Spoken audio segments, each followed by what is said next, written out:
1번 이재명 후보가 유효 투표수의 과반 이상을 득표하였으므로 더불어민주당 제20대 대통령 후보로 선출되었음을 선포합니다.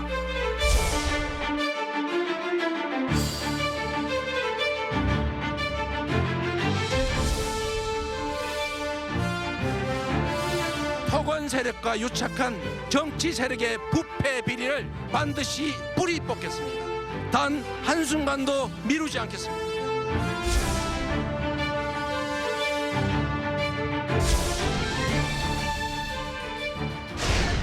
저의 정리된 마음은 정리되는 대로 여러분께 말씀드리겠습니다. 늘 차분한 마음으로 책임 있는 마음으로 기다려 주시기 바랍니다.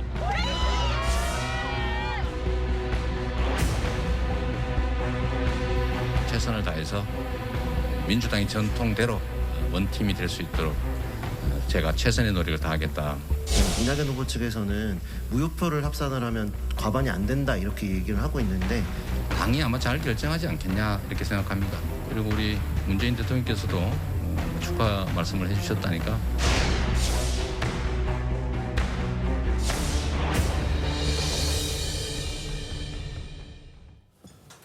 이재명 경기도지사가 최종 과반 득표에 성공하면서 결선 투표 없이 제20대 민주당 대통령 후보로 확정이 됐습니다. 하지만 이낙연 후보가 무효표 처리를 놓고 이의를 제기하면서 사실상 경선 불복하는 거 아니냐 이런 해석도 나오고 있습니다. 네, 두 분과 함께 민주당 대선 경선 결과 자세히 짚어보도록 하겠습니다. 정은혜 전 민주당 의원, 이재영 전 새누리당 의원 함께합니다. 네, 어서 오십시오. 안녕하세요. 반갑습니다. 자, 이재명 후보요. 누적 최종 득표율이 50.29%였습니다. 그러니까 0.29%만 부족했다면은 결선 투표를 하게 되는 사실상 좀 아슬아슬했다 네. 이런 표현이 맞을 것 같은데 특히 이제 3차 슈퍼위크에서 이낙연 후보가요 62.3% 그리고 이재명 후보가 28.3%를 얻으면서 좀 충격적인 패배를 당했습니다. 아무래도 대장동 의혹 여파가 좀 컸던 것 같습니다. 일단 저희가 지난 주말에 경선 결과를 살펴보면 경기도와 서울을 했습니다. 맞습니다. 경기도에서는 이재명 지사가 한 59.29%였고요. 압승이었죠. 네, 그리고 서울에서는 51.45%. 과거와는 약간 비슷한 패턴을 보이고 있었습니다. 하지만 3차 선거인단 투표 저희가 1, 2차와는 다르게 이제 이재명 지사가 또 이낙연 그 후보보다는 좀 이렇게 낮은 그런 득표율을 보이게 됐는데요. 아마도 이제 국민 여러분들 또 당원분들께서도 압도적인 승리보다는 조금 더 겸손하라. 그리고 왜냐하면 우리가 그 경기도까지 결과가 나오고 나서도 이재명 지사가 좀 압도적으로 승리할 수 있겠다라는 그런 분석도 있었고요. 당연히 승리하는 것이 아니냐 뭐 이런 그래서 좀 흥행이 안 된다 뭐 이런 비판도 있었습니다. 하지만 이제 국민 여러분들께서는 어느 정도 좀 경계심이라든지 정말 긴장을 늦추지 말아라라는 그런 뜻으로 저는 읽혀지기도 하고요. 그리고 특히 1차, 2차, 3차 선거인단 같은 경우는 그 각 캠프 측에서도 어느 정도 이렇게 독려를 하고 모집을 하는 단계가 있었습니다. 그래서 좀 절박하게 모집을 한 쪽이 아마도 조금 더 그 득표를 얻을 수 있지 않았나라고 또 생각해 봅니다. 3차 선거인단은 일반 국민하고 당원인데 당비를 안 내는 당원까지 포함이 되는 건가요? 아니면 누구나 신청 다 가능했던 건가요? 네, 그 선거인단이라고 그 1, 2, 3차라고 하는 그 선거인단은 이제 기본적으로 국민 누구나 참여를 할 수 있기 때문에 뭐 정당의 뭐 지역의 연령에 상관없이 본인이 신청하신 분들만 또 그 신청을 하고 나서 투표를 하신 분들만 이제 대상이 됩니다. 투표율이 3차 선거인단 투표율이 가장 높았어요. 80%가 넘었더라고요. 네, 그만큼 그 후반부로 갈수록 경선에 대한 관심이 더 높아졌다고 볼 수 있고요. 그리고 일반 국민 여러분들이 이제 더불어민주당의 대통령 후보에게서도 좀 관심이 더 높아졌다라고 평가할 수 있을 것 같습니다. 이재명 후보 3차 선거인단 투표 결과를 놓고 국민의 회초리라면서도 야당의 선동과 일부 가짜 뉴스에 영향이 있었다라는 이야기를 했습니다. 근데 3차 선거인단 투표 사실 1, 2차 선거인단 투표와는 좀 다른 점이 맞습니다. 대장동 특혜 의혹과 관련해서 유동규 전 기획본부장이 구속되고 난 이후에 선거인단의 투표가 경선이 치러졌습니다. 그렇다 보니까 아무래도 대장동 특혜 의혹에 영향을 많이 받지 않았나라는 생각도 드는데 이재명 후보 측의 뭐 이런 해명, 반응 어떻게 들으셨나요? 저는 지난 그 한 달여간 이 방송에 나올 때마다 계속해서 이재명 후보가 압도적으로 승리할 것 같다라는 말씀을 드렸어요. 그 이유는 뭐냐면 당내 경선은 여야 할 것 없이 언제나 늘 당원의 그 당심이 굉장히 많이 반영이 되기 때문에 어쩔 수 없이 중도에 있고 진짜 대선에 갔을 때 일반 민심이 잘 반영이 되지 않는 게 이제 그 당내 경선이거든요. 예. 근데 어제 그 결과를 보면서 저는 처음으로 이재명 후보의 대선 가도에 빨간불이 켜졌다 이런 생각이 들었는데 그건 방금 말씀하셨던 건 3차 선거인단 투표 결과 때문입니다. 이게 거의 7대3으로서 압도적으로 이낙연 후보한테 이게 표가 몰아졌거든요. 근데 민주당의 그 표를 분석을 해보면 그 당내 경선의 그 구조가 설계가 결국에는 3차 투표인단이 그나마 중도표, 그나마 일반 민심을 가장 많이 반영을 했다고 볼 수가 있는데 예. 그렇다면은 결국에는 대선에서의 어떤 결과가 나올 수 있는지 좀 사례를 보여주는 거거든요. 예. 그래서 저는 처음으로 다시 말씀드리지만 이재명 후보가 지금까지보다는 더더욱 힘든 대선 가도에 있어서는 힘든 싸움을 하지 않겠나 이런 생각이 들고 예. 말씀하신 대로 결국에는 왜 그러냐. 대장동 때문이죠. 대장동에 대한 의혹이 계속해서 날로 증폭되고 있고 예. 여러 가지 사실관계가 나오면서 이거에 대한 국민 의혹 이것이 이재명이 여기서 자유로울 수 있을까 이거에 대한 이런 처음에 시작했던 약간의 의구심이 이제는 구체화돼 가고 있어요. 그 예. 마음속에는. 그렇기 때문에 이재명으로서는 대통령으로서는 부적절하지 않는가라는 생각을 표로 보여줬다 저는 그렇게 생각합니다. 그렇군요. 아쉽게 결선 투표를 할 수 없게 된 이낙연 후보 측에서는 당 선관위에 무효표 처리를 놓고 공식적으로 이의를 제기하고 있습니다. 하지만 당규에 사퇴를 하면은 이제 표 자체를 계산하지 않는다 이렇게 나와 있기 때문에 실질적인 실익은 거의 없는 거 아닌가요? 네, 그 더불어민주당 특별당규 그 59조에 따르면 예. 후보자의 사퇴라고 했을 때 경선 과정에서 후보자가 사퇴할 때에는 해당 후보자에 대한 투표는 무효로 처리한다라는 규정이 있습니다. 그래서 그 정세균, 김두관 후보가 이제 사퇴를 했을 때 그 두 분들이 득표했던 표수가 이제 무효표가 처리가 그렇죠. 되었던 것이고 선관위에서도 그런 결정을 했습니다. 네. 아 그렇군요.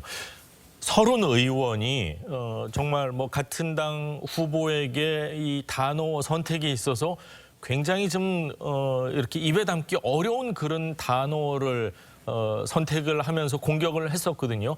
만약이지만 정말 만약이지만 그렇게 될 경우에는 후보를 새로 선출을 하는 겁니까? 아니면 2위 후보자에게 이제 대통령 후보가 넘겨지게 되는 겁니까? 저도 이런 상상은 하고 싶지 않지만 만약에 정말 0.1%의 가능성이라도 있다면은 질문하는 게 맞겠다 싶어서 여쭤봅니다.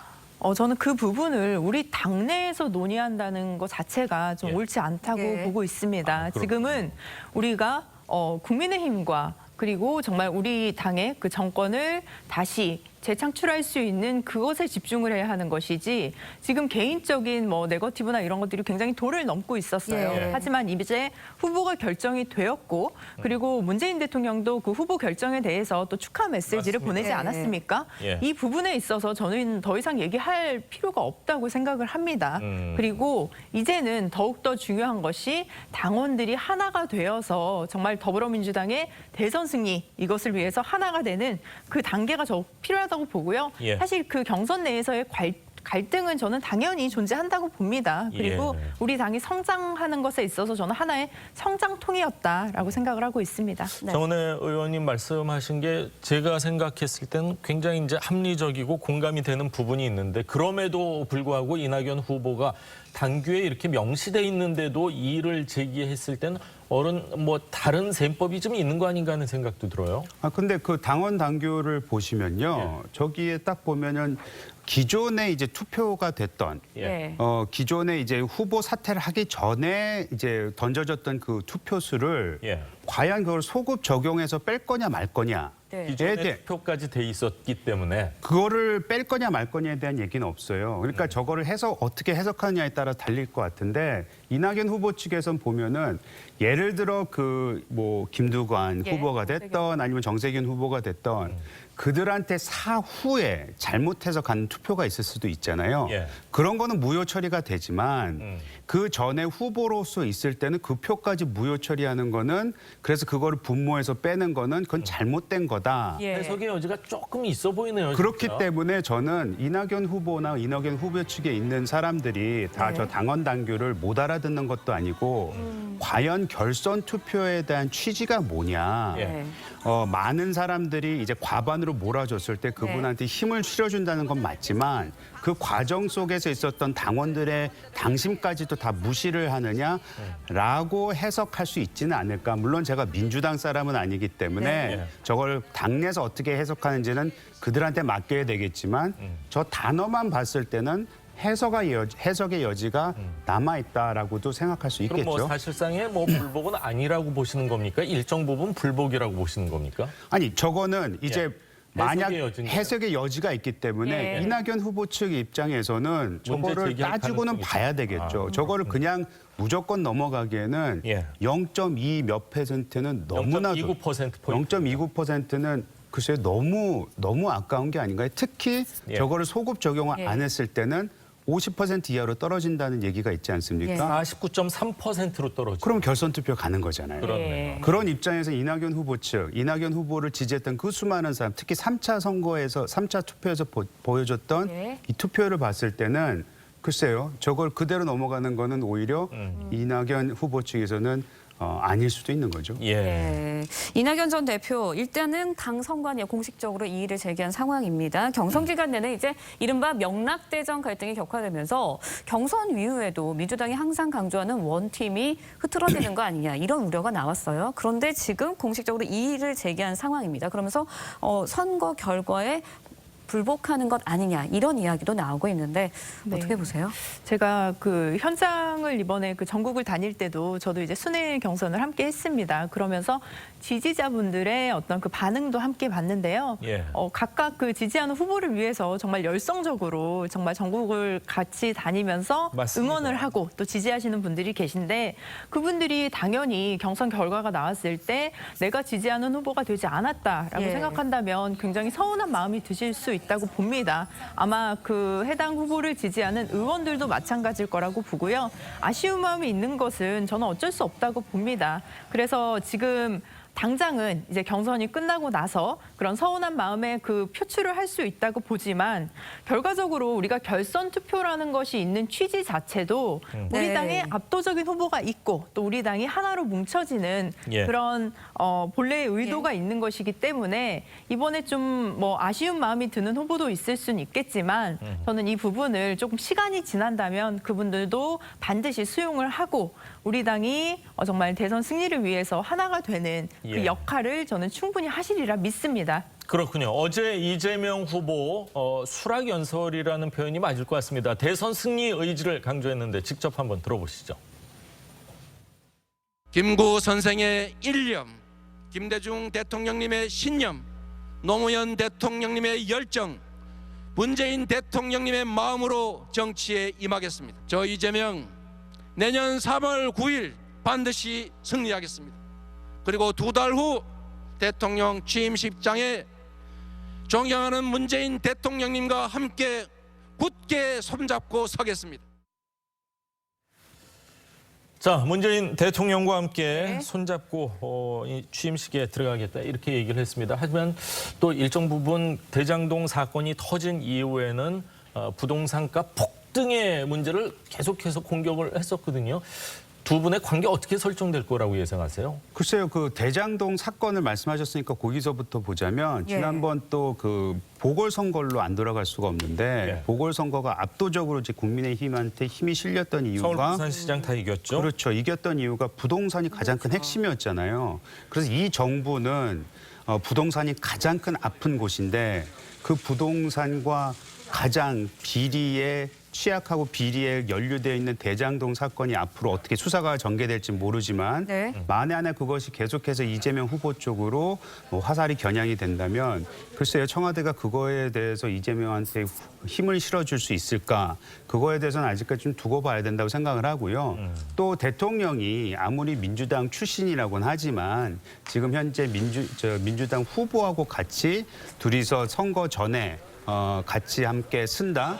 글쎄 야당에서 가만히 있을 것 같지는 않습니다. 그건 선거 개입이라고도 볼 수가 있을 테니까 어떻게 해석하는지에 따라서는 틀리겠지만 어찌됐든 간에 아마 이재명 후보한테 힘을 실어주고 싶다면 특히 지금 친문 또 이낙연 후보 등등의 많이 지금 어제의 그 결과에 대해서 반대를 하고 있는 당원들의 마음을 달래기 위해서는 같이 쓰는 게 상징적으로는 제일 좋겠죠. 그래서 그거를 어떻게 이걸 뭐 좀 보여줄 수 있을까 고민할 수는 있겠지만 지금 당장은 그거를 섣불리 할 것 같지는 않다 이런 생각이 듭니다. 네, 대장동 여파가 대선 본선에서는 이재명 후보에게 과연 어느 정도 여파를 미칠지도 관심입니다. 예. 이재명 후보 수락연설에서 부동산 개혁을 강조하면서 화천 대유를 언급했습니다. 목소리 듣고 이야기 이어가겠습니다.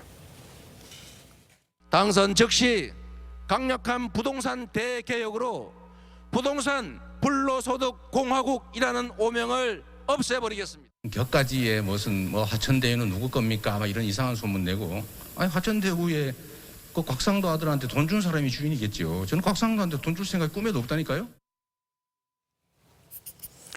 네, 당선 즉시 강력한 부동산 대개혁에 나서겠다라고 했습니다. 부동산 불로소득 공화국이라는 오명을 없애겠다 이러면서 굉장히 강력하게 부동산 개혁에 대해서 이야기를 했습니다. 하지만 3차 선거인단 투표 결과 일반 국민의 민심이 굉장히 많이 반영됐다고 해석할 수 있는데 그 결과를 보면은 2배 이상의 득표율로 졌거든요. 이낙연 후보에게. 그렇다 보니까 본선에서는 이재명 후보, 결국은 국민의힘 후보와 맞서게 됩니다. 아무래도 대장동 여파가 굉장할 것 같은데 어떻게 보시나요?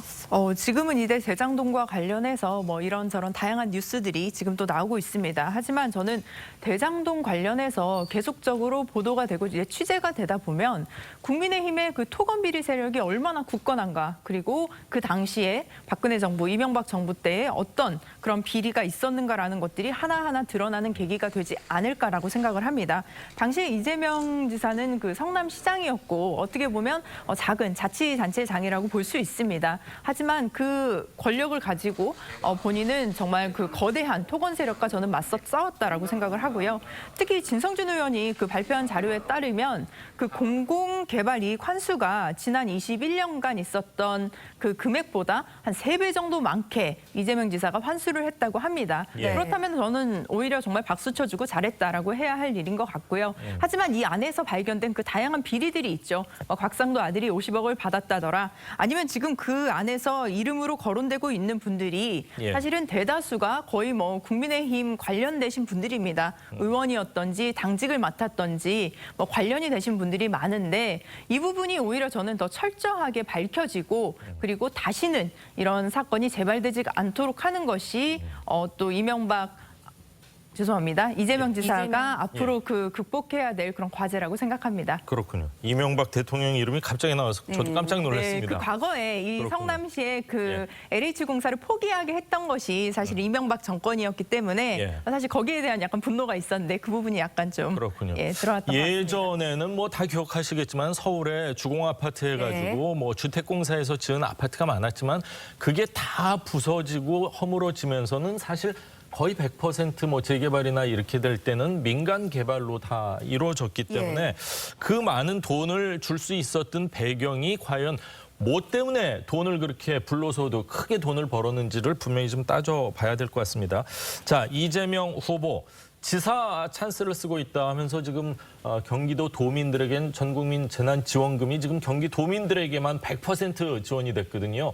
국감이 다가왔습니다. 18일하고 20일 이 행안위하고 국토교통위원회인데 그 전에 사퇴할 것이다. 그 전에 사퇴하면 좀 비겁해 보이지 않느냐. 뭐 여러 가지 팽팽히 맞서고 있는데 어떨 것으로 예상하세요?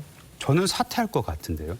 사퇴하게 되면은 사실 국감을 통해서 여러 가지 이제 준비를 했던 야당 입장에서는 조금 이제 좀 곤란해지겠죠. 힘이 확 빠지겠네요. 그렇죠. 하지만 지금 이 상황에서는 오늘날 대장동뿐만 아니라 여러 가지 이재명 지사가 해왔던 그 일들이 예. 경선이 지났기 때문에 더더욱 이제 언론을 통해서 부각이 될 겁니다. 그래서 비록 국감에서 이것을 할 수 있을지 없을지 아직 사퇴 여부에 대해서는 확실치 않기 때문에 두고 봐야 되겠지만 저는 앞으로 후보 검증이라는 그 미명하에 언론에서 끊임없이 또 야당에서도 뿐만 아니고 계속해서 문제 제기를 할 것이고 그거에 대한 후속 조치는 계속 돼 갈 거라고 생각을 하고 다음 있습니다. 주 월요일과 수요일에 있는데 그러면은 최소한 이번 주 아니면 이번 주말 정도에는 사퇴할 가능성이 높다 이렇게 보시는 건가요? 그렇죠. 그리고 이재명 후보 입장에서도 예. 이제는 대통령 후보가 민주당이 후보가 됐는데 공식적으로 예. 그 도지사 그 타이틀을 들고 있다는 것 자체가 제가 봤을 땐 정치적으로도 좀 부담이 될 것 같아요. 보기에도 예. 안 좋고. 그래서 잘 따지겠네요. 그렇죠. 예. 그래서 이왕 이렇게 된 거 굳이 국감에 나가서 또 소위 말하는 자신이 공격당하는 모습을 보이기보다는 그걸 피해 나가지 않을까. 전 그런 생각을 제가 만약 이재명 후보 캠프였다면 그런 생각을 할 것 같습니다. 그런데 이재명 후보의 성격이나 여러 가지를 봤을 때 한번 야당하고 세게 부딪힐 것 같기도 하고 지금 다음 주 이제 월요일 날 나오시니까 네. 사퇴를 하는지 안 하는지 다음 주에 한번 체크를 하도록 하겠습니다. 그렇게 하겠습니다. 예. 네, 다음 주제도 이야기해 볼까요? 예. 자, 대선 후보를 4명으로 압축한 국민의힘 다음 달 5일 최종 후보가 이제 선출이 됩니다. 한 25일 정도 남았는데 오늘부터 네. 이제 10차례 진행되는 TV 토론. 10차례 가운데 뭐 4분이 함께하는 경우도 있는데 1대1 토론도 있고 여러 가지 토론회가 준비가 돼 있다고 합니다. 오늘 광주에서 첫 번째 토론회가 열리는데 자, 호남을 첫 번째로 선택한 이유가 있다고 예. 합니다. 왜 그럴까요? 왜 그렇게 보세요? 왜 호남 여러 지역이 있는데 왜 호남을 첫 번째로 선택을 한 겁니까? 저희 보시면은 저희가 한 2년 전부터 꾸준히 했다고 저는 얘기하고 싶지만 그래도 이렇게 드러나게 굉장히 저희가 호남에 대해서 저희가 가장 취약점이기도 하고요. 예. 국민의힘에 있어서는 그리고 네. 기억하시겠지만은 김종인 전 여러 번 비대위원장께서도 가셨죠? 여러 번 내려가면서 호남에 대한 민심에 대한 움직임을 저희가 굉장히 많이 호소를 했습니다. 근데 이번에도 보면은 호남에서 그런 취지에서 우리가 호남을 얼마만큼 중요시 생각하고 호남의 민심에 저희가 호남 민심 없이는 이번 네. 대선을 이기기 힘들다는 그런 그 표시를 하는 거와 동시에 또 하나는 지금 그 민주당에서 일어나고 있는 이 당내 경선 그 결과만 보더라도 네. 저희가 과연 호남이 전체적으로 이재명 지사 네. 후보를 지지를 하느냐 거기에는 저희 내부적으로는 흔들림이 있다고 생각을 하기 때문에 거기에 미리 가서 저희가 저희의 발표를 호남에서부터 시작하는 게 맞지 않겠느냐 그런 생각을 하는 것 같습니다. 지역 순회 토론이 6번이고 1대1 마스 토론 3번 있다고 그러는데 1대1 마스 토론은 어떻게 하는 거예요? 2분만 나오는 거예요? 아니면 어떻게 되는 거예요? 저도 그거에 대해서는 잘 아직은 모르는데 제가 알기로는 예. 1대1 예전에 저희가 요번에 그 대변인들 뽑으면서 토론회 있잖아요. 예.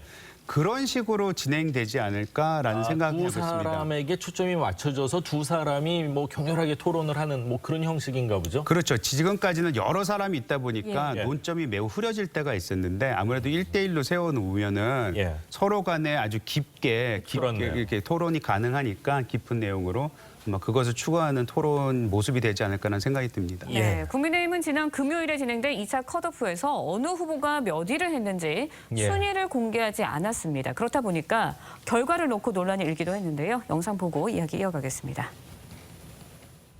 2차 컷오프 경선 결과 원희룡 후보, 유승민 후보, 윤석열 후보, 홍준표 후보 이상 2분이 본 경선에 진출하게 되었습니다.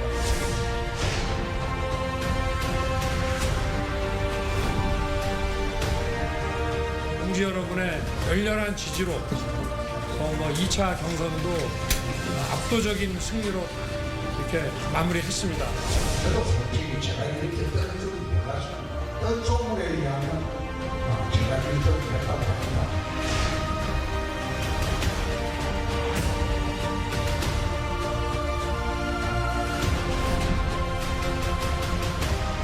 실제로 우선 4%라는 자체가 틀립니다. 틀리고 순위에 대한 것은 발표할 수 없으니까 못하고 4%라고 하는 것은 누가 만들었는지 모르지만 가짜입니다.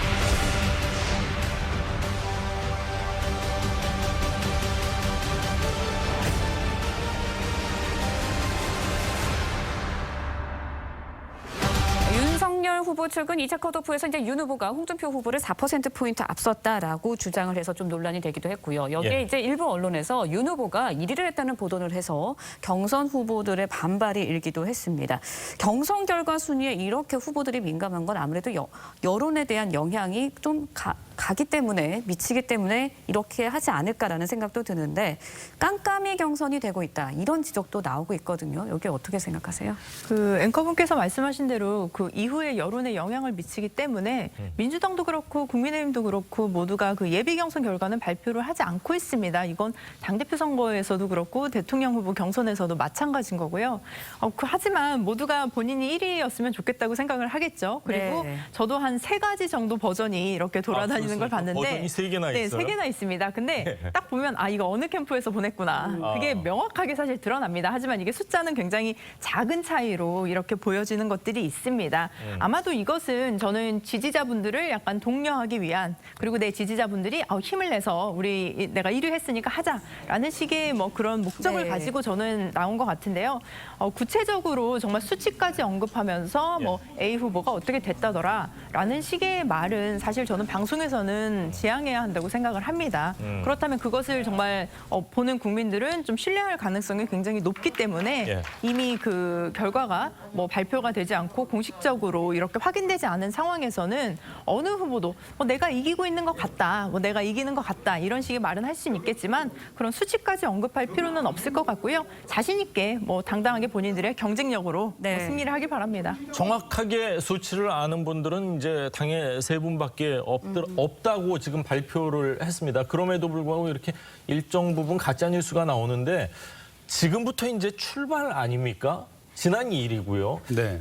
이런 논란 자체가 국민의힘에게 결코 좋은 일은 아닌 것 같아요. 근데 뭐 어느 때나 그 어떤 선거에도 이런 일들이 있었고 좀 뭐라 그래야 소위 말하는 오버하는 지지자들은 항상 우리가 몇 %를 이겼다 이런 얘기로 선동하는 거는 있어요. 그래서 그걸 큰 틀에서 보면은 그러니까 선거판이라는 게 열렸구나. 여기서 이런 식으로 사람들이 서로 지지하는 후보들을 위해서 진짜 대단한 각고의 노력을 하는구나라고 봐주시면 될 것 같고요.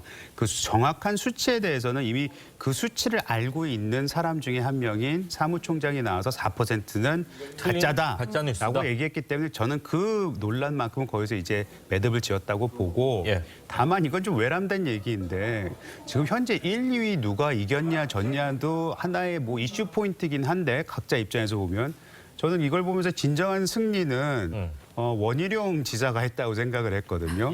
사실 4번째가 누가 되느냐가 가장 큰 이 경선에서의 이슈 포인트였는데 원희룡 지사가 이제 올라오면서 오히려 많은 여론과 언론과 사람들의 관심이 어떻게 원희룡이 올라왔냐 이런 거에서부터 시작을 해서 거기서 이슈가 좀 압도당했어요. 그래서 1, 2위는 좀 아쉽지만 1, 2위는 뭐 그런 얘기할 수 있지만 이슈는 지금 원희룡 4위한테 가 있는 것 같습니다. 그렇군요. 뭐 노무현 전 대통령도 경선에서 역전을 할 때 보면 정말 극적으로 드라마틱하게 역전을 했기 때문에 원희룡 후보에게 또 최종적으로 많은 사랑을 받을 가능성도 저는 또 충분히 있다고 여러 가지 가능성은 열려 있다고 그렇게 생각하고 유승민 후보 역시 마찬가지라고 생각을 합니다. 다들 최선을 다해 주시기 바랍니다. 네, 본 경선이 시작되면서 이제 양강 구도를 보이는 윤석열 후보와 홍준표 후보 간의 신경전 더 거세지고 있습니다. 홍 후보는 윤 후보를 향해서 범죄 공동체라는 말까지 서슴지 않았는데요. 직접 들어보시죠.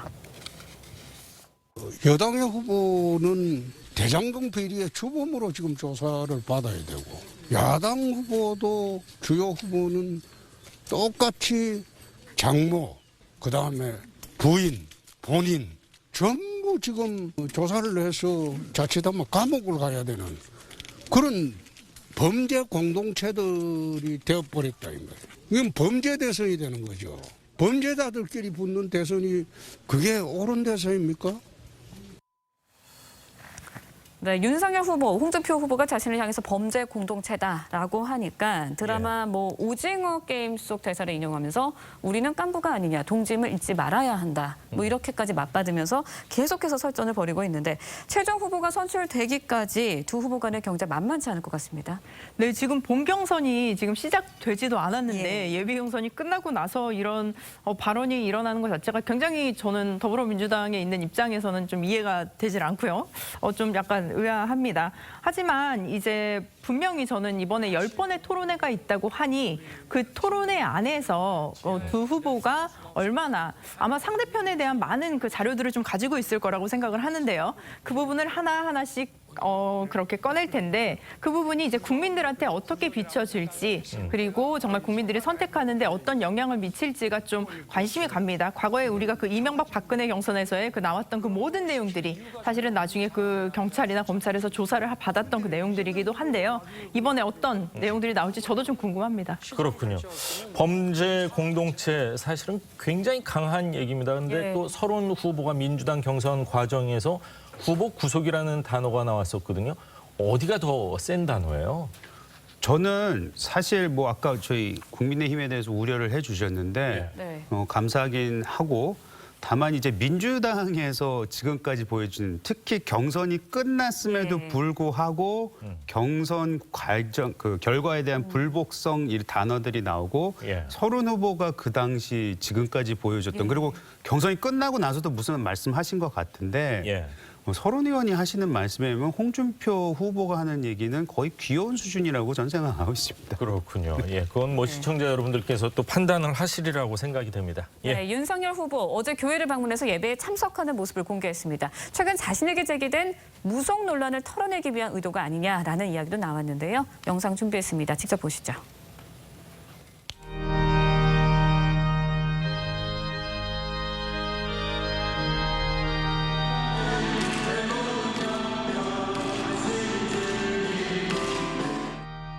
목사님 말씀 명심하고 한번 기도하겠습니다. 우리 윤석열 후보를 위해서 기도합니다.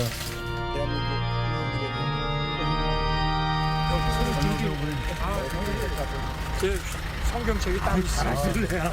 아니요, 이 성경책이 아니 우리 원래 집에도 몇 권이 있고 홀리 바이블 같은데 이거는 저 김장한 목사님이 따로 이렇게 해서 주신 겁니다. 네, 그렇습니다.